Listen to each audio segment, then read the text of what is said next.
The Sainsbury Archive collection charts the history of Sainsbury's from its foundation in Drury Lane in 1869 to now. It provides a unique record of the transformations that has occurred in retailing since the mid-19th century and the impact of these changes on society.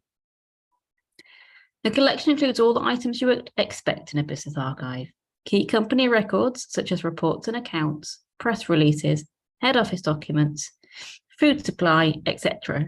However, it's particularly strong in the area of product packaging, and it's this series of records that I will be talking about here. However, I thought I would start with a brief explanation of how Sainsbury's was established. Sainsbury's was founded in 1869 by the people on the left-hand side of this screen. This is John James Sainsbury and Mary Ann Sainsbury. Company legend has it that the date of foundation is the 20th of April 1869, which was the date of John and Mary Ann's wedding day. There's an argument that the shop was opened before or after this date. However, selecting this date as that of the foundation of the business recognises the very important role that Mary Ann played in running the first shop in the early years. The first shop was located at 173 Drury Lane, at the heart of the West End of London. Here's an image of the shop taken shortly after the end of the First World War, around about 1919. However, this is the earliest image we have of the shop in our collection. Undoubtedly, my highlight of the collection is the packaging material. It spans the company's 150-year history, with the earliest example of packaging reflecting the limited range of products available when they first opened. The first shop only sold 3 items: eggs, milk, and butter. At a time when contamination of food was rife, with milk frequently watered down and colouring added, the couple's declared aim was to have the best butter in London, which would be pure and sold in a clean environment. It's said that it was Mary Ann that was responsible for the cleanliness of the shop, and Sainsbury's became famous for the quality of its butter. Butter was delivered to the shops in bulk, in large boxes or wooden casks. A sample was tested by the first butterman, who was the senior employee on the butter counter, to ensure that it was satisfactory. And if it was approved, it was cut into blocks with a wire and taken to the counter ready to be sold. At the counter, the customer would state the weight of butter they required, and a portion would be prepared and wrapped for them individually. The butterman would use a wooden beater and slice, as seen in this picture, to work the butter into the correct weight. This was called knocking up. The grooved beater was used to hold the butter firmly, and the slice was used to cut it to the correct weight. The slice had a fine edge, which was sharpened with a piece of glass. The butter would be worked upon, adding or removing pieces until it was believed the correct weight had been reached, and then it was weighed on the scales to confirm the weight. If the weight was not correct, it would be reworked. It was then wrapped and labelled. An experienced butterman needed only 1 or 2 attempts to achieve the correct weight. Margarine, as an alternative to butter, also became one of Sainsbury's principal products. It was first invented in 1869, initially in a contest to develop a cheaper substitute for butter to supply the French Navy, but over the next few years and decades, it developed into a popular product and major competitor to butter. Sainsbury's launched an own brand margarine initially called Cremos. This was renamed as Krelos in 1907 as a result of a law change which banned margarine brand names that suggested they were dairy products. When the first branch opened, it was a very different shopping experience to those that you would find today. Up until the 1950s, all the shops were counter service branches. At this point, I thought it might be helpful to have a quick note about how these used to work, as this explains a bit about why the packaging was so different. We're now talking about the interwar years, so during the 1920s and 30s. During this period, most of the stores had 6 departments. There was dairy, bacon and hams, poultry and game, cooked meat, fresh meat, and groceries. This meant that most Sainsbury's stores were larger than its competitors. There were no hard and fast rules about the relative positions of the departments in a Sainsbury's shop at this period. However, the top spot was considered to be nearest the window at the front of the shop, and it was used for seasonal specialities such as cooked meats in the summer months for those wanting to go on picnics, or poultry and game in the run-up to Christmas. The showmanship of the butterman knocking up butter was a strong candidate for this location at other times of the year. So imagine shopping on a busy Friday. It could take quite a bit of time to queue at each department and wait to be served. The first stop was usually the dairy department, where there was a minimum of 4 kinds of butter and 3 of margarine. Although some packs would have been made when trade was quiet, the butterman would be constantly at work preparing more, weighing it on the elaborate pink and white butter scales, and wrapping it to suit the customer's requirements. Eggs were displayed in baskets with hay or straw bedding. The range included preserved foreign eggs, as well as fresh English new-laid from the company's own farms. At the cheese counter, it was difficult to decide between the 40 or 50 varieties available. The biggest trade by far was in cheddar, which I'm sure won't cause a shock to anyone. The customer might then move on to the bacon counter. Whole sides of bacon were hung from rails above the shelf behind the counter, and uncooked hams were hung at an angle so their plumpness could be seen. In season, the range of game was tremendous. Wild duck, hazel hen, pheasant, grouse, blackcock, partridge, hare, and rabbits. British game was only available when there was an R in the month, but frozen game was available all year round. And so the customer moves on to the cooked meat department. They stocked Oxford brawn, roast beef, chicken and ham roll, boar's head, ox tongue, pressed pork, sausages, and meat and fish pastes. The premium product was cooked York ham, which was displayed on pink and white china stands. At the far end of the shop was the grocery department, with its tall, polished wooden shelves laden with cans, packed goods, jars of bottled fruit and jams, and of course, packets of tea. After collecting everything you needed, you headed to the back of the store to pay for it all. This photograph is of the counter service branch in Chelmsford, which opened in 1922. It's a great example of how all Sainsbury shops used to look at this period. They were usually built in the middle of a parade, as John James Sainsbury didn't like corner branches, declaring that they were only good for banks. The inside of the stores were long and thin and had marble countertops from which to serve customers. The highly glazed tiles were produced specifically for Sainsbury's by Minton in a variety of complex patterns, which this photograph shows. All the tiles and marbles played an important role keeping the shop clean and cool. The exteriors of Sainsbury shops were equally as striking as their interiors.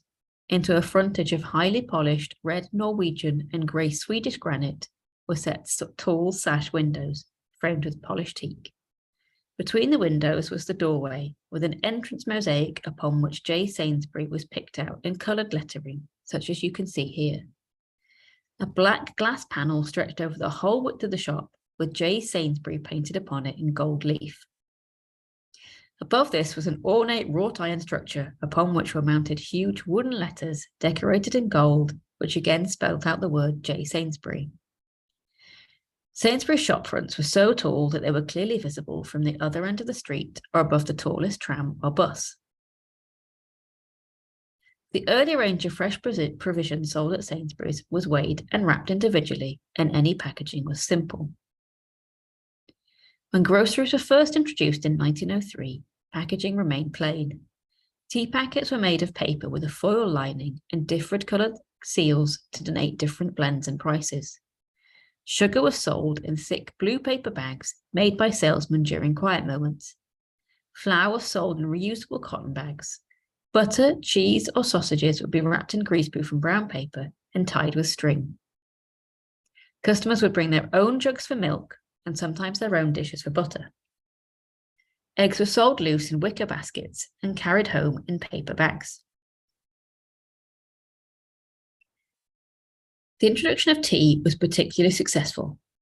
Each blend was named after the colour of the seal on its packet, which in turn related to the price and quality of the tea. Blue label tea was sold at 1 shilling 2p a pound, green label at 1 shilling 4p a pound, and red label at 1 shilling and 6p a pound.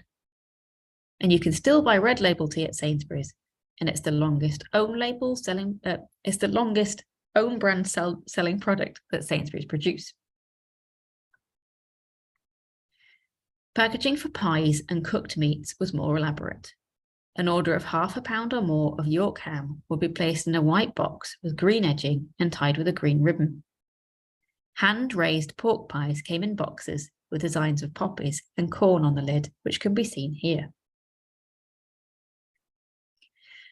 Bloater paste, and I'm assured it tastes better than it sounds, potted meats and jams came in earthenware jars, featuring the Sainsbury design that you can see here. This pun, an S with a pattern of holly berries, was the company's registered trademark between 1909 and 1951. During the 1930s and 40s, several brand names were introduced for Sainsbury's own products. Seltzer was the brand name for a wide range of grocery goods. Krelos was used for margarine, and Basket brand for tinned fruits. Inevitably, the outbreak of Second World War had an impact on the packaging used in store. Before the Second World War, butter and cheese were given 2 layers of wrapping by the counter hand, but this was reduced to 1 under wartime restrictions. Paper and ink shortages also led to the use of less colour half labels on many prepackaged products, as shown here with its original ginger.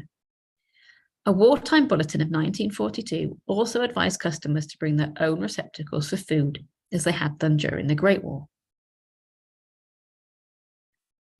After the end of the Second World War, one of the company directors, Alan Sainsbury, made a trip to the United States.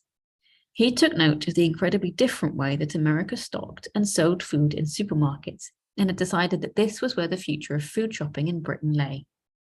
In 1950, the first of Sainsbury's self-service shops was opened at 911 London Road in Croydon. Whilst most customers were pleased with the changes, as it allowed customers to shop at their leisure, there was less queuing and much more choice of produce. Self-service was not universally loved. We've heard of a story of a customer who, when told about the new style of shopping, refused to carry their own items and made the shop manager walk around the shop with them, placing their selected items in the basket for them. Sainsbury's early grocery packaging used various elaborate and colourful designs. However, by the 1940s, the importance of design to unify the company image was recognised, and it was the transition from counter service, where goods were individually weighed and wrapped, to self-service, where customers took items off shelves themselves, that prompted a revolution in packaging design. The names Krelos and Seltzer were discontinued, and new products were clearly branded with only the Sainsbury name. Canned goods were important in the years before frozen food, and during the 1950s, Sainsbury's increased its range of canned fruit and vegetables, along with tinned meats. By the end of rationing in 1954, most foods required some kind of packaging. Many factors had to be taken into account for the design of this new style of shopping. The package had to protect its contents and withstand handling by customers. It had to be clearly labelled and identifiable from any angle. It also had to be easy to stack and look attractive both on its own and in displays. Sainsbury's appointed Leonard Bowman as the company's first design consultant in 1950, and he created simple, consistent designs which reflected the company's reputation for quality and cleanliness. He used only one typeface, which was Albertus, stylized graphics and muted colours to create a fresh, clean image which echoed the design of the self-service shops. For example, eggs had traditionally been sold loose. When they came off ration in 1953, a new 4-egg pack was introduced. However, I'm sure the flaws of this design are obvious, and it was swiftly replaced with a sturdier box. It was the drive to sell more own-label produce that led to Sainsbury's setting up its own in-house design studio in 1962, led by Peter Dixon. He took Sainsbury's corporate image to a new level, using bold colours and patterns to create an influential pop art style. Dixon and his small team of 5 designers were charged with the job of designing packaging for every item of Sainsbury's own label brand. This was no mean feat, as during the 60s, over 1,000 new Sainsbury's own brand products were introduced, and by the end of the 60s, own brand lines accounted for over 50% of Sainsbury's turnover. The greatest expansion was in non-perishable lines, ranging from soup to soap, from cat food to cornflakes, and from biscuits to baby food. A completely new departure for Sainsbury's was the addition of non-food lines to its range. The Chichester branch, which opened in October 1961, was the first to sell these on a permanent basis. The convenience to customers of buying washing powder, toilet paper, soaps, shampoos, and household cleaners with their groceries led to the gradual extension of this department, with many products being introduced under the Sainsbury's brand. It was considered important to convey the unobtrusive good value of the Sainsbury's brand through its packaging. Dixon created restrained graphics, which often made use of stylized geometric illustrations. There were few restrictions imposed on the design team. The one thing Dixon does remember is that the company logo had to be prominent, and later on, we had to set it in Venus Bold Extended. Aside from this, he had 3 colours of your choice to play with and as many typefaces as you wanted to use. However, despite the freedoms of choice, designs for Sainsbury's own label packaging tended to be simple and uncomplicated. Design magazine described them as austere and even Bauhaus. At the time, Dixon said, "I wasn't even aware of the Bauhaus until it was used in the article. Then I pursued it, found out who they were and what they were producing. I took it as a compliment." The company director at the time, J.D. Sainsbury, personally approved every design in a weekly Monday morning meeting. Rumour has it this was quite a stressful meeting to have first thing on a Monday morning. Eventually, the design standard was rolled out company-wide and included building design, shop front lettering, store layout, and advertising, including this advert for part-time Christmas staff. The appeal of this design style lives on, and the archive has had a book published that celebrates the Sainsbury's Design Studio and the own label brand. And in 2019, as part of the company's 150th anniversary celebrations, a series of reusable plastic bags were introduced that featured our designs. It was during the 1970s that supermarkets really began a move into large out-of-town retail sites. This was due mostly to the difficulties Sainsbury's encountered whilst trying to obtain planning permission for larger supermarkets that were based closer to town centres. The first of these out-of-town shops to open was at Coldham's Lane, in a non-residential area on the eastern edge of Cambridge, which opened on the 3rd of December in 1974. The opening of the Coldham Lane store was as important a milestone as the conversion to self-service of the Croydon branch 24 years earlier. The store's 24,000 square foot sales area offered space to experiment with new products like electrical goods, kitchen hardware, household linens, cosmetics, stationery, and even gardening and DIY tools. The most adventurous result of these out-of-town shopping centres was the introduction of a range of own brand clothing, which was first sold in 1973. It was over the period between the 1960s and 70s that there was a seismic shift in the way that households functioned, and Sainsbury's had a role in driving developments around food shopping, selling convenience food to working mothers and Mediterranean ingredients to those who had just taken their first foreign holiday. The supermarket was integral to the social change of this period. The 1970s saw Sainsbury's introduce in-store bakeries and fresh fish counters, giving consumers even more choice and convenience. This, combined with a general increase in consumers' disposable incomes, triggered the more diverse shopping habits we see in the 21st century, and the contents of the weekly shop continued to evolve as a result.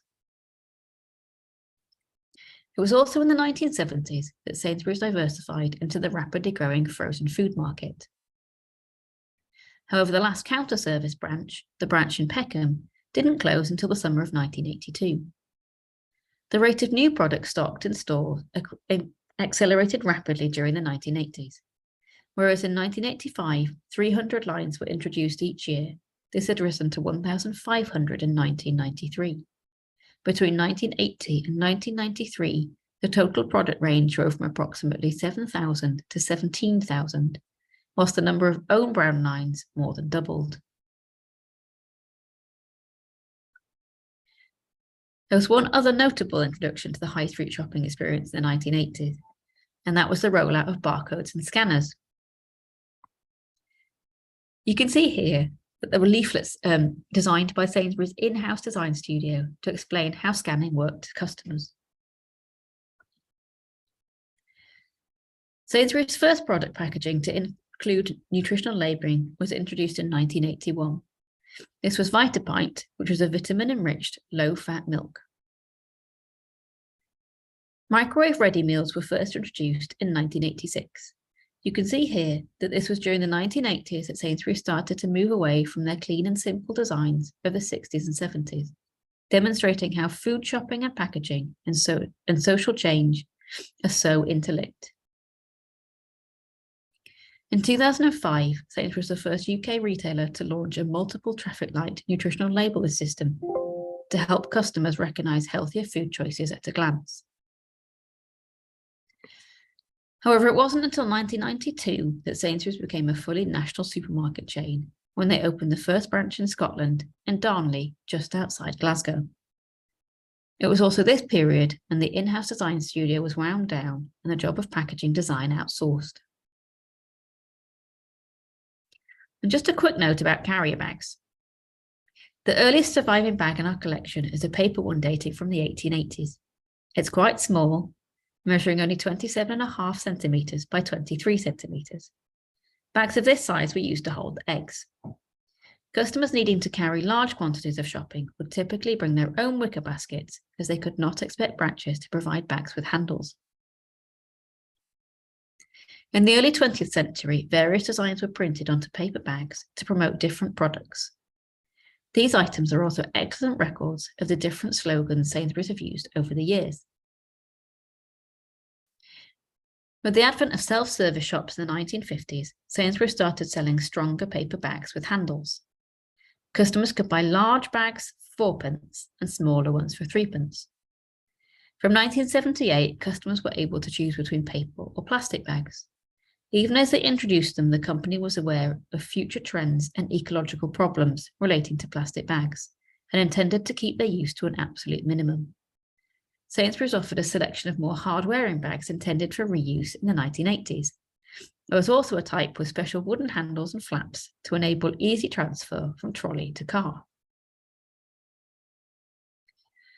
Just over a decade after plastic bags became available, Sainsbury's introduced its first ever carrier bags made with recyclable plastics in 1989. The Penny Back scheme, begun in 1990, encouraged customers to reuse bags by refilling them a penny for every one it bought back. Soon customers were using over 60 million bags each year and raising thousands of pounds for local charities by donating their pennies in store. In the 2000s, the range of more durable bags for life available at Sainsbury's expanded greatly, and in recent years, retailers in the UK have been legally required to charge for plastic bags, further reducing their use. Shopping has now gone full circle, with locals back on the high street, home delivery being offered once again, and Sainsbury's reducing their plastic packaging, with environmental concerns becoming an important issue. Soon we might be back to using reusable cotton bags for flour and bringing our own jugs for milk. These days, Sainsbury's have just over 1,400 shops, selling over 40,000 items of produce and employing over 160,000 members of staff. A world away from John James and Mary Ann and the eggs, milk and butter wrapped in greaseproof paper and tied with string in their little shop on Drury Lane.